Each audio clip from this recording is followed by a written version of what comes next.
이 사회가 말이야 나를 필요로 하겠지 뭐 이런 자신감. 네, 정말 큰 오산이에요. 세상은 그렇게 만만치가 않거든요.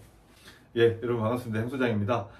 저도 이제 벌써 12월 중순이어서 저도 작년 12월 말에 퇴직을 했으니까 1년이 됐어요. 그래서 오늘은 제가 1년 전을 한번 돌아보면서 퇴직을 하고 나서 재취업을 하시려고 하시는 분들 계시잖아요. 저도 이제 퇴직 전에 재취업을 이제 하려고 이제 여러 가지 고민을 많이 했었던 기억이 있는데 그때를 돌아보면 내가 왜 이렇게 바보짓을 했나 이런 생각을 할 때가 종종 있어요. 준비할 것을 미처 준비를 안 했거든요. 그래서 물론 또 누가 뭐 이야기해주는 사람도 그 당시에는 없었고 또 내 스스로도 그런 고민을 안 해봤던 것 같고, 왜냐하면 제가 퇴직하면 뭐 어디 가서 나은 사람 뭐 일할 데 없겠어 자신만만했거든요. 그래서 뭘 해도 이렇게 할 수 있다라는 이제 그런 좀 자신감이 있었는데 막상 나와서 보니까 이거는 정말 세상은 만만치가 않아요. 그래서 오늘은 퇴직을 앞두고 재취업을 준비하시는 분들이 꼭 좀 들었으면 하는 내용이니까 끝까지 한번 들어봐 주시기 바랍니다.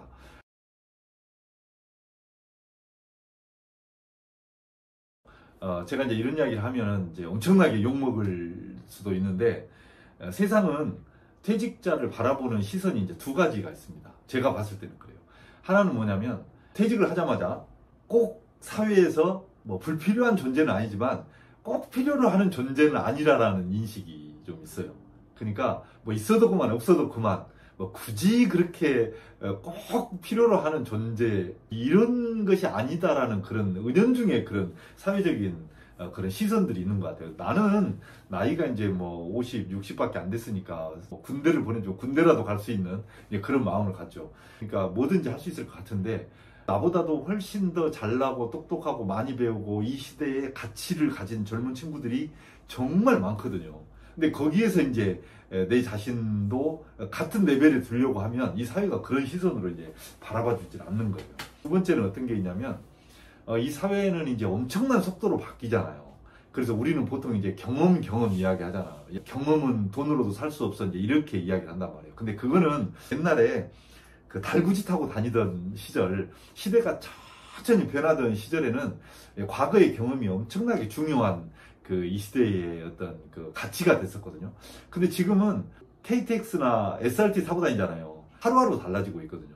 젊은 친구들의 그런 현대 사회를 끌고 가고 있는 여러 가지 그런 요소들에 우리가 따라가지 못하는 그런 경향이 있어요. 그러다 보니까 굳이 경험도 중요한 요소는 아니에요. 이렇게 빨리 변해가는 이 세상에서 나도 얼마든지 가치 있는 일을 할 수 있다는 것을 보여주지 않으면 취업하기가 되게 어렵습니다. 그리고 이 사회가 나를 별로 쓰려고 하지 않아요. 그것을 먼저 머릿속에 냉정하게 딱 인식을 하고 취업 준비를 해야 된다. 이런 말씀을 좀 드리고 싶어요. 저는 근데 바보처럼 그런 생각을 미처 못했어요. 못하고 나은 사람 뭐 나가서 뭐 어디 가서 취직할 게 없겠어. 그리고 내가 그동안에 살아온 게 어딘데 이 사회가 말이야 나를 필요로 하겠지. 뭐 이런 자신감. 네, 정말 큰 오산이에요. 그래서 제가 이제 퇴직하기 전에 재취업을 준비하시는 분들 아마 대부분의 분들이 그런 준비를 하실 텐데 제가 그 이제 5가지를 좀 한번 말씀을 드려볼 테니까 참고하셨다가 꼭 한번 실천에 옮겨 보시기 바랍니다. 먼저 첫 번째로 여러분들이 준비를 해야 될 것은 퇴직 전에 내가 퇴직 후에 하고 싶어하는 일에 대한 그 관심 분야가 있을 거 아니에요. 그 다음에 나가고자 하는 진로가 있을 거 아니에요. 그것에 대해서 한번 분석을 해보셔야 돼요. 내가 하고자 하는 분야에 대해서 이 사회가 발전 가능성이 있는지, 그리고 나같이 경험 있는 사람을 필요로 하는지, 나같이 나이 먹은 사람을 필요로 하는지. 분야는 넓은데 나이 먹은 사람을 필요로 하지 않을 수도 있거든요. 내가 그 분야에서 많은 시간을 일을 할 수 있는 것인지, 이런 부분에 대해서 깊이 있게 분석을 해보셔야 돼요. 그런데 한 가지 주의할 점이 있습니다. 이거는 제가 제 자신이 정말 엄청나게 실수를 한 거거든요. 저는 퇴직하기 전에 뭘 하고 싶었냐면 강의를 하고 싶었거든요. 프리랜서 강의. 그래서 퇴직 전에 그런 강의하시는 이런 회사들하고 네트워크가 좀 있었어요. 그분들한테 제가 늘 그런 말씀을 드렸죠. 나는 퇴직하고 나면 이런 분야에서 강의를 좀 하고 싶으니까 좀 도움을 달라. 그랬더니 그분들이 현직에 있을 때는 뭐라고 하냐면 걱정하지 마시라고 나오시면 강의 잘 하실 거라고 우리 강사로 좀 등록을 해가지고 여러모로 이렇게 도움을 드리겠다고 이런 이야기를 사실 많이 들었거든요. 근데 여러분 퇴직을 딱 하고 나니까 많이 바뀌어요. 그게 무슨 말이냐면 요즘에 이제 그 회사가 그 어떤 나빠서가 아니라 이 사회 트렌드가 강사 그러면 요즘에는 대학 졸업하거나 젊었을 때부터 20년, 30년 강의로 먹고 살려고 아예 준비를 해온 사람들이 엄청 많아요. 근데 저는 전문 강사도 아니고 직장인으로 있다가 나와서 이제 강의 좀 해보겠다고 그러는 거잖아요. 일단 저처럼 나이 먹은 사람보다 젊고 정말 다이나믹하고 현대 감각이 뛰어난 젊은 친구들을 강사로 오기를 바래요. 주최 측에서. 그리고 저처럼 오래전 생각을 가지고 있거나 또 나이가 먹은 사람보다는 어쨌든 간에 그런 젊은 친구들을 요구하는 경향들이 강해요. 여러분들 같으면 강사를 어떤 사람 초빙하겠어요? 제가 그 생각을 미쳐보던 거예요. 그래서 저는 어떤 생각했냐면 현직에 있을 때 내가 그래도 경찰서장도 했기 때문에 그 후광을 가지고 내가 할 수 있을 거야 이런 생각을 한 거예요. 근데 퇴직을 한 거랑과 동시에 그 경찰이라고 하는 후광 그리고 경찰서장이라고 하는 후광이 다 사라져 버리잖아요. 그럼과 동시에 저는 뭐가 되는 거예요? 일개의 그냥 시민에 불과한 거예요. 근데 나를 강사로 막 부지런히 여기저기서 막 소개해주고 불러준다? 여러분 기대하시면 안 돼요. 근데 저는 사실 그걸 기대했거든. 여러분들이 분야를 살필 때 미래지향적이고 앞으로 성장 가능성이 있는지에 대해서도 여러분들이 나갈 분야를 고민하지만 현직에 있을 때의 후광을 가지고 해보겠다 이런 생각은 싹 버리셔야 됩니다. 두 번째는 여러분들이 이제 나갈 방향과 진로가 결정이 됐으면 관련된 교육과 자격증을 취득하는 게 반드시 필요합니다. 근데 이제 자격증에 대해서는 제가 다음 영상에서 한번 좀 제대로 한번 풀어보려고 하거든요. 제가 이 부분에 대한 그 굉장히 지금 그 뭐랄까 트라우마, 마음의 상처가 좀 있어요. 저도 자격증이 한 거의 20개 이상 되거든요. 그런데 다 한마디로 말씀드리면 쓸모없는 자격증만 잔뜩 돈 들여서 따놔가지고 어쨌든 이제 그 부분은 다음에 이야기를 드리도록 하고 여러분이 나가고자 하는 그 진로와 방향이 결정이 됐으면 그 분야에 대한 교육도 받아놓으시고 그 다음에 관련 자격증도 좀 취득을 해놓을 필요가 있다. 그 관련 자격증은 정말 제대로 된 자격증이어야 된다. 여기까지만 제가 말씀드리고 세 번째는 제가 언젠가 영상에서도 한번 말씀드렸는데 네트워크예요. 보통 우리가 퇴직을 하고 나오면 제가 지난번에 그런 말씀 한번 드리지 않았나요? 퇴직한 사람들 있잖아요. 과거에 다 기고 날거나 뛰지 않았던 사람들이 없어요. 다 잘 나가던 사람들이에요. 나름대로. 근데 그런 사람들 중에서 나는 그분들보다 그 가치 있는 사람이야. 그러니 나를 써주세요. 이렇게 이야기하려고 하면 자격증도 필요하고 교육도 받는 것도 중요하긴 해요. 그런데 그와 동등하게 중요한 게 네트워크예요.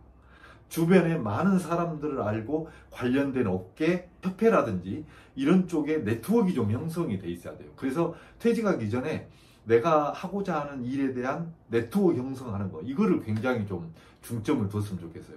특히 요새는 뭐 이제 지금 이 유튜브를 보고 있는 분들은 뭐 SNS 활동을 기본적으로 한다고 볼 수가 있는데 SNS 활동은 기본적으로 좀 하셔야 돼요. 그 다음에 이제 네 번째는 이력서하고 이제 포트폴리오를 업그레이드 시키는 게 중요하거든요. 보통 한 직장에서 30년, 40년 근무한 사람들 이력서라는 게 뭐가 있겠어요.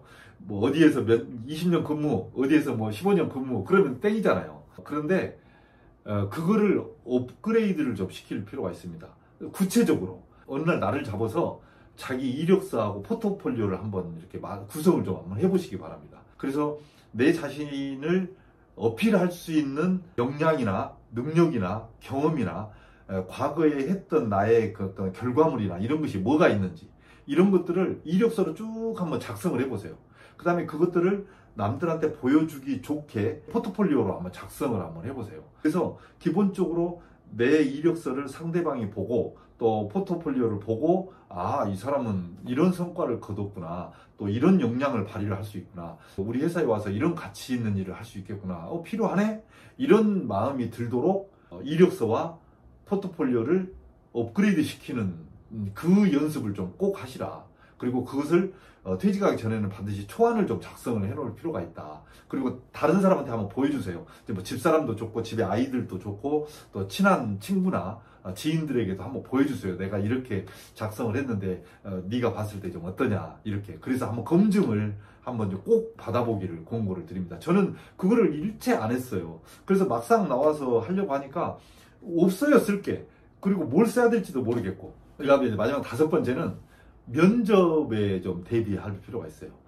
여러분 잘 아시겠습니다만은 모든 사람을 채용할 때는 마지막에 가서 꼭 면접을 하잖아요. 근데 면접이 가장 중요해요.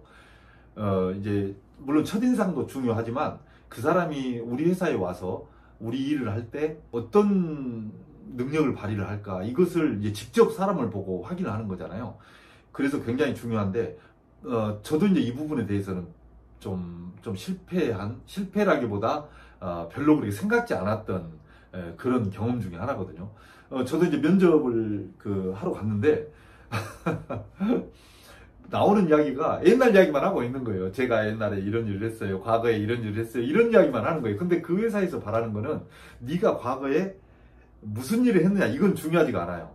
뭐가 중요하냐면 첫 번째는 네가 과거에 그 일을 해서 어떤 성과를 냈느냐, 그 다음에 앞으로 미래에 네가 우리 회사에 들어와서 어떤 성과를 내줄래, 이게 중요하잖아요. 근데 우리는 오랫동안 면접을 받아본 적이 없잖아요. 한 회사에서 오랫동안 근무를 했으니까. 그러니까는 옛날 이야기만 하고 있는 거야. 제가 이런 일 했어요, 저런 일 했어요, 이렇게. 어떤 분들은 이런 이야기를 하는 경우도 있어요. 현직에 있었을 때의 직장에 대해서 굉장히 부정적으로 이야기하는 경우도 굉장히 많아요. 그래서 과거에 있는 직장을 부정적으로 이야기함으로써 현재 내가 당신이 다니고 있는 회사를 좋게 생각한다, 이렇게 이제 생각하고 이야기하는 건지는 모르겠는데, 그것을 면접관 입장에서 봤을 때 굉장히 부정적으로 생각합니다. 과거에 다녔던 직장에 대해서 절대 부정적으로 이야기하지 마세요. 거기서 정말 내 자신이 온갖 능력을 다 발휘를 했었다, 그리고 그 직장을 이렇게 키웠었다, 그리고 그 직장에서 내가 이런 역량을 발휘를 했다, 그리고 그 직장에서 이런 대우를 받았다, 이렇게 이제 긍정적으로 이야기하면서 나는 이 회사에 와서도 내 가치를 충분히 발휘함으로써 그런 능력을 발휘할 수 있다고 생각한다, 이렇게 이제 이야기를 해줘야 되거든요. 그 다음에 이제 또 하나 실수하는 게 뭐냐면, 면접관들은 전부 다 나보다 나이가 어린 사람들이잖아요. 저하고 지난번에 이제 한번 면접 봤던 분이 계시는데, 이제 4사람이 같이 집단 면접을 봤거든요. 근데 한 분은 굉장히 거만하신 거예요. 그냥 대답하는 것도 이렇게 툭툭거리고, 이렇게 앉아있는 자세도 제가 봐도 불편할 정도로 그렇게 앉아 계시고 막 그러는 거예요. 그러니까 이제 그게 몸에 배서 그래요. 그게 그 사람이 나빠서 그러는 게 아니거든요. 제가 현직에서 복지개장을 할 때가 있었거든요. 어떤 한 지역의 상공회의소 회장님이 그런 말씀 하시더라고요. 경찰관들은 이렇게 퇴직하고 나오면 목에 힘부터 빼야 돼, 이제 웃으면서 그런 말씀을 하시는 거예요. 그러면 절반은 성공한 거야, 절반은 취직한 거야, 그러시는 거예요. 처음에는 이제 그게 무슨 말인지 몰랐는데, 제가 이제 막상 퇴직하고 나와서 이렇게 보니까 그런 게 있어요. 이게 특히 공직자로 조금 근무를 한 사람이라든지 또 약간 좀 높은 직책에 간 분들은 나도 모르게 몸에 이상하게 몸이 이렇게 굳어 있어요. 면접 보는 사람이 20살짜리든 30살짜리든 40살짜리든 나는 그냥 23살짜리가 세상에 첫 면접을 본다, 이런 마음으로 접근을 해야 되거든요. 그런 것들도 사실 연습이 필요합니다. 그리고 의식적으로 내 자신을 낮춘다 그래서 뭐 이렇게 하라는 게 아니라, 이렇게 인사 깎듯이 하고, 말도 공손히 하고, 상대방을 위해 줄 줄도 알고, 겸손하고, 이제 이런 것들이 이제 필요하다는 이야기예요. 그래서 제가 말씀드린 이 5가지를 퇴직하기 전에 반드시 준비를 하시고 연습을 꼭 해보시기 바랍니다. 그래서 제가 드린 말씀이 정답은 아니에요. 그렇지만 제가 나와서 느낀 점을 한번 정리를 해본 거예요. 그러니까 참고하셔가지고 여러분들이 지금 준비 안 된 것은 하나씩 준비하고 한번 연습도 한번 해보셔라, 이런 말씀으로 오늘 영상을 마무리하도록 하겠습니다. 오늘 또 행복한 하루 보내세요. 감사합니다.